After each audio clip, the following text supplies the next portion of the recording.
విశ్లేషకులు తాడిశెట్టి పశుపతి గారు ఉన్నారు. అందరితో మాట్లాడదాం. నమస్తే అండి అందరికీ కూడా. యాదగిరి గారు, లాస్ట్ టైం మనమే మాట్లాడాము, మీరే చెప్పారు, బల్లగొట్టి మరీ చెప్పారు, ఈసారి గ్యారంటీకి వస్తారు సార్ అసెంబ్లీకి.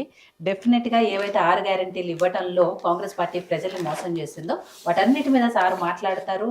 మేమందరం కూడా కాంగ్రెస్ నాయకులని చీల్చి చెండాడతాము, బీఆర్ఎస్ ఎమ్మెల్యేలు కూడా ప్రశ్నలతో వాళ్ళని ఉక్కిరి బిక్కిరి చేస్తారు, ఇలాంటివన్నీ చాలా మాట్లాడారు. కానీ ఎక్కడ సీన్ మాత్రం అది కనిపించట్లేదు. ఒక్కరోజే వచ్చారు, అది కూడా గవర్నర్ ప్రసంగం మధ్యలోనే వెళ్ళిపోయారు. ఆ తర్వాత కనీసం అసెంబ్లీలో ఏం జరుగుతుందో లేదో కూడా టీవీలో కూడా చూస్తున్నారో లేదో డౌట్ కేసీఆర్ గారు. ఎందుకు అంటే వస్తానన్న ఆయన ఎందుకు రావట్లేదు, ఎందుకు ప్రశ్నించట్లేదు?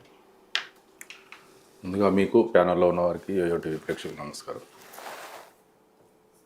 సార్ ఎప్పుడు రావాలో వస్తాడు.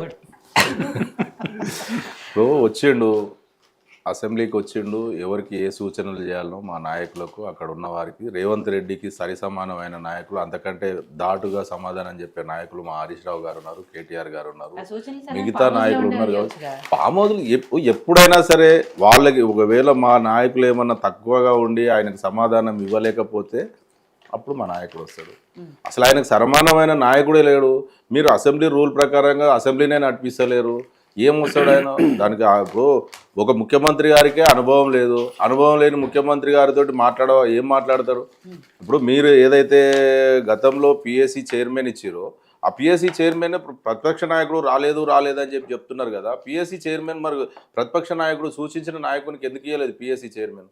మీరు మా పార్టీలకు వెళ్ళి కండు వేసుకున్న నాయకుని పిలుచుకొని, మీరు మీ కాంగ్రెస్ కండు వేసుకున్న నాయకుని తీసుకొని మీరు అసెంబ్లీ రూల్కు విరుద్ధంగా ఉన్నారు. కాబట్టి మీరు అందుకోసమే మీకు అసలు పరిపాలన తెలియదు, మీరు ఇచ్చిన గ్యారంటీలు ఇవ్వలేరు, అసెంబ్లీ బడ్జెట్ ఏ విధంగా పెడుతున్నారు, మీరు ఇచ్చిన సంక్షేమ పథకాలు ఏ విధంగా చేస్తున్నారు, మీరు ఎక్కడ మాట్లాడినా బయట కానీ అసెంబ్లీలో కానీ రాష్ట్రం గురించి రాష్ట్రం దివాలా తీసిందనే చెప్తున్నారు. కానీ రాష్ట్రం అభివృద్ధి చెందుతుందని ఎక్కడ గౌరవంగా గొప్పగా చెప్పుకునే సందర్భాలు లేవు.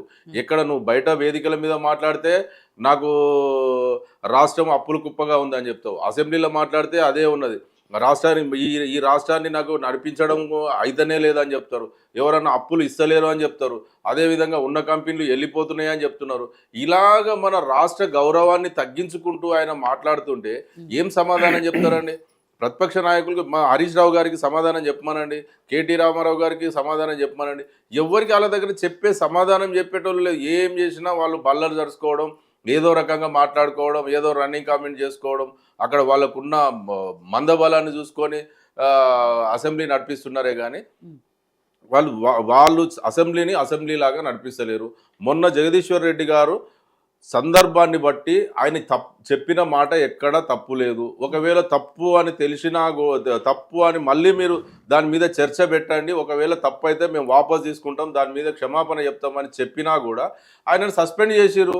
మరి అదేవిధంగా ఇప్పుడు ఒక జగదీశ్వర్ రెడ్డి గారిని మీరు సస్పెండ్ చేయడానికి అప్పటికప్పుడే మీ శ్రీధర్ బాబు గారు లేచి అధ్యక్ష రద్దు చేయాలి, ఈయనను మొత్తం బైకాట్ చేయాలని చెప్పేసి, సస్పెండ్ చేయాలని చెప్పేసి అంత గట్టిగా అసెంబ్లీ మొత్తం దద్దరిల్లేదాకా మాట్లాడిండు. అదే ఎంఐఎం ఎమ్మెల్యే గారు ఏం మాట్లాడిండు? ఇది గాంధీ భవన్ అనుకుంటున్నారా స్పీకర్ గారు, ఇది మీ గాంధీ భవన్ కాదు అని మాట్లాడిండ్రు. మరి ఆ చర్య ఎందుకు మరి ఎంఐఎం మీద తీసుకునే దమ్ము ఎందుకు లేకపోయింది మీకు? ఎందుకు మరి ఆయన మీద మీరు చర్య తీసుకోరు? అంటే మీరిద్దరు చీకటి ఒప్పందమా? మీరు మిత్రులనా? మరి ఎక్కడ మీరు రూల్ ప్రకారంగా ఎక్కడ అసెంబ్లీ నడిపిస్తున్నారు?